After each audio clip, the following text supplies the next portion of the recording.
बच्चों अक्सर ऐसा होता है, स्टूडेंट्स ढेर सारी बुक्स को इकट्ठा कर लेते हैं, स्टडी मटेरियल को इकट्ठा कर लेते हैं। उन्हें किसी सीनियर से मिल गया है, उनको किसी फ्रेंड ने बोला कि भाई ये किताब बड़ी अच्छी है, गए जाकर के बाज़ार से उसको लेके चले आए। ठीक, अब तो ऑनलाइन का भी है, मंगा लिया उसको। बेटा गलत है। जितनी ढेर सारी किताबें आप इकट्ठी कर लोगे अपने रूम में, वो आपको सिर्फ कंफ्यूज करेगा, उससे आपको कोई बेनिफिट नहीं होना है। ठीक है, आपने अपने रूम में ढेर सारी किताबों का अंबार लगा के रखा हुआ है, उससे आपको कोई बेनिफिट नहीं होना है। आप किसी एक किताब को 3 बार पढ़ो, ये बेहतर है 3 किताबों को एक बार पढ़ने से। ठीक है, तो करना क्या है बेटा?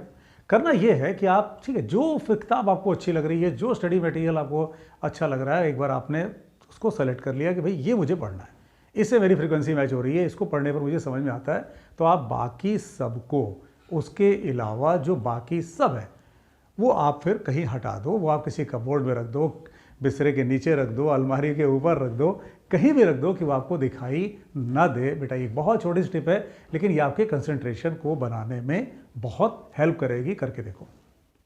नंबर 2, जिस टेबल पर आप पढ़ते हो, चाहे वो आपका स्टडी रूम आपका अलग हो या आप किसी कमरे में ही किसी कॉर्नर को आपने अपना स्टडी स्पेस बना रखा हो, जिस टेबल पर आप पढ़ते हो, उस टेबल पर उस समय, जिस समय आप पढ़ रहे हो, सिर्फ वही एक बुक या किताब या स्टडी मटेरियल या टेस्ट पेपर या मॉक टेस्ट पेपर कुछ भी होना चाहिए जो कि आप उस समय पढ़ रहे हो। मतलब अगर आप सपोज फिजिक्स पढ़ रहे हो, तो आप सिर्फ फिजिक्स की किताब या स्टडी मटेरियल जो भी आप कर रहे हो वो होना चाहिए, वहीं पर बाकी सब्जेक्ट केमिस्ट्री, मैथ या बायो नहीं होना चाहिए। उसी तरह से अगर आप कोई भी और सब्जेक्ट कर रहे हो तो बाकी सब्जेक्ट वहाँ ना दिखाई दे रहा हो।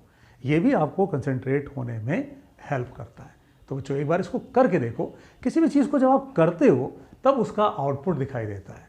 ऐसे सुनने में तो हर बातें, बहुत ढेर सारी बातें होती हैं, लगता है कि इससे क्या होगा, लेकिन जब आप करते हो तो फिर वो आपके ऊपर, जब आप उस चीज़ को एक बार इम्प्लीमेंट करते हो तो समझ में आता है कि अच्छा हाँ, इससे ये बेनिफिट है। ठीक है, तो कहीं से भी कोई भी चीज़ अगर हमें हमारे सिलेक्शन की तरफ, हमारी रैंक की तरफ आगे बढ़ाए तो बच्चों वो चीज़ हमारे लिए सही है। ठीक है, तो बेटा बहुत छोटा सा वीडियो है, वीडियो को लाइक करो, अपने फ्रेंड्स को उसको शेयर करो, चैनल के साथ बच्चों जुड़े हुए रहो, सब्सक्राइब करके रखो।